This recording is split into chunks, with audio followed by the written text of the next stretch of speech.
Chapter 19. The next day opened a new scene at Longbourn. Mr. Collins made his declaration in form. Having resolved to do it without loss of time, as his leave of absence extended only to the following Saturday, and having no feelings of diffidence to make it distressing to himself even at the moment, he set about it in a very orderly manner, with all the observances, which he supposed a regular part of the business. On finding Mrs. Bennet, Elizabeth, and one of the younger girls together, soon after breakfast, he addressed the mother in these words. May I hope, madam, for your interest with your fair daughter Elizabeth, when I solicit for the honor of a private audience with her in the course of this morning. Before Elizabeth had time for anything but a blush of surprise, Mrs. Bennet answered instantly, Oh dear, yes, certainly. I am sure Lizzie will be very happy, I am sure she can have no objection.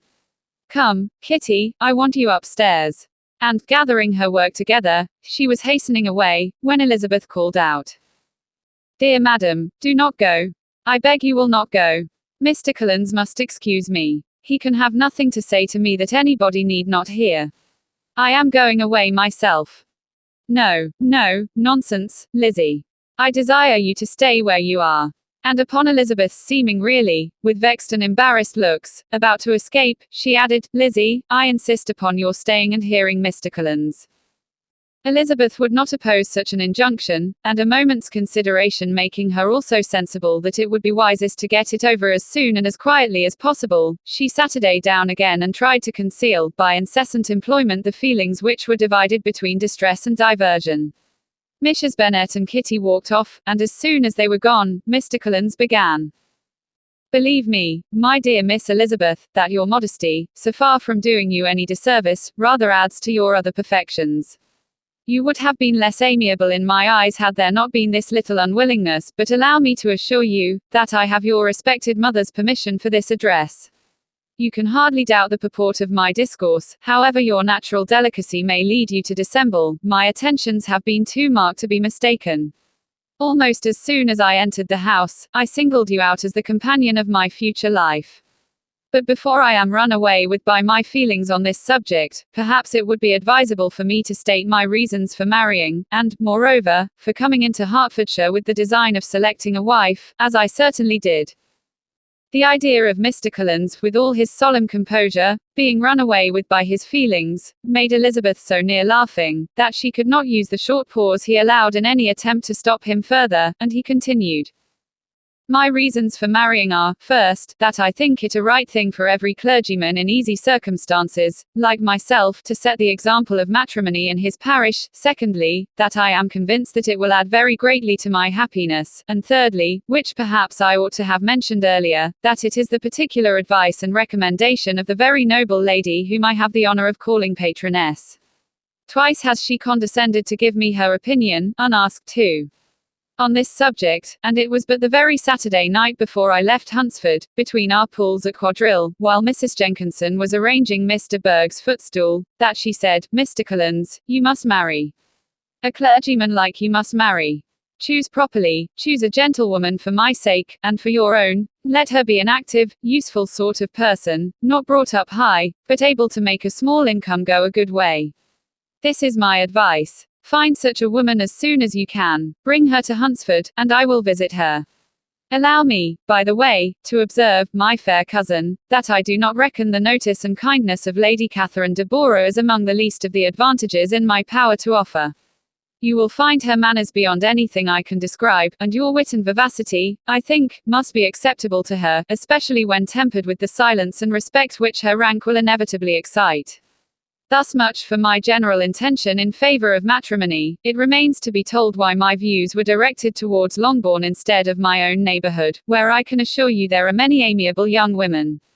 But the fact is, that being, as I am, to inherit this estate after the death of your honored father, who, however, may live many years longer, I could not satisfy myself without resolving to choose a wife from among his daughters, that the loss to them might be as little as possible, when the melancholy event takes place, which, however, as I have already said, may not be for several years. This has been my motive, my fair cousin, and I flatter myself it will not sink me in your esteem. And now nothing remains for me but to assure you in the most animated language of the violence of my affection. To fortune I am perfectly indifferent, and shall make no demand of that nature on your father, since I am well aware that it could not be complied with, and that £1,000 in the 4%, which will not be yours till after your mother's decease, is all that you may ever be entitled to. On that head, therefore, I shall be uniformly silent, and you may assure yourself that no ungenerous reproach shall ever pass my lips when we are married." It was absolutely necessary to interrupt him now. "You are too hasty, sir," she cried. "You forget that I have made no answer. Let me do it without further loss of time. Accept my thanks for the compliment you are paying me. I am very sensible of the honor of your proposals, but it is impossible for me to do otherwise than to decline them." "I am not now to learn," replied Mr. Collins, with a formal wave of the hand, "that it is usual with young ladies to reject the addresses of the man whom they secretly mean to accept, when he first applies for the favor, and that sometimes the refusal is repeated a second, or even a third time. I am therefore by no means discouraged by what you have just said, and shall hope to lead you to the altar ere long." "Upon my word, sir," cried Elizabeth, "your hope is a rather extraordinary one after my declaration. I do assure you that I am not one of those young ladies, if such young ladies there are, who are so daring as to risk their happiness on the chance of being asked a second time. I am perfectly serious in my refusal. You could not make me happy, and I am convinced that I am the last woman in the world who could make you so. Nay, were your friend Lady Catherine to know me, I am persuaded she would find me in every respect ill qualified for the situation." "Were it certain that Lady Catherine would think so," said Mr. Collins very gravely, "but I cannot imagine that her ladyship would at all disapprove of you. And you may be certain when I have the honor of seeing her again, I shall speak in the very highest terms of your modesty, economy, and other amiable qualification. Indeed, Mr. Collins, all praise of me will be unnecessary. You must give me leave to judge for myself, and pay me the compliment of believing what I say. I wish you very happy and very rich, and by refusing your hand, do all in my power to prevent your being otherwise. In making me the offer, you must have satisfied the delicacy of your feelings with regard to my family, and may take possession of Longbourn estate whenever it falls, without any self-reproach. This matter may be considered, therefore, as finally settled." And rising as she thus spoke, she would have quitted the room, had Mr. Collins not thus addressed her. "When I do myself the honor of speaking to you next on the subject, I shall hope to receive a more favorable answer than you have now given me, though I am far from accusing you of cruelty at present, because I know it to be the established custom of your sex to reject a man on the first application, and perhaps you have even now said as much to encourage my suit as would be consistent with the true delicacy of the female character." "Really, Mr. Collins," cried Elizabeth with some warmth, "you puzzle me exceedingly. If what I have hitherto said can appear to you in the form of encouragement, I know not how to express my refusal in such a way as to convince you of its being one. You must give me leave to flatter myself, my dear cousin, that your refusal of my addresses is merely words of course. My reasons for believing it are briefly these: it does not appear to me that my hand is unworthy of your acceptance, or that the establishment I can offer would be any other than highly desirable.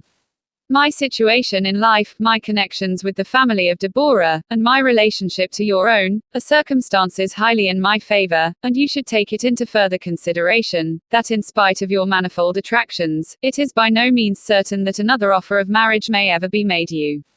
Your portion is unhappily so small that it will in all likelihood undo the effects of your loveliness and amiable qualifications. As I must therefore conclude that you are not serious in your rejection of me, I shall choose to attribute it to your wish of increasing my love by suspense, according to the usual practice of elegant females. I do assure you, sir, that I have no pretensions whatever to that kind of elegance which consists in tormenting a respectable man. I would rather be paid the compliment of being believed sincere. I thank you again and again for the honor you have done me in your proposals, but to accept them is absolutely impossible. My feelings in every respect forbid it. Can I speak plainer? Do not consider me now as an elegant female, intending to plague you, but as a rational creature, speaking the truth from her heart.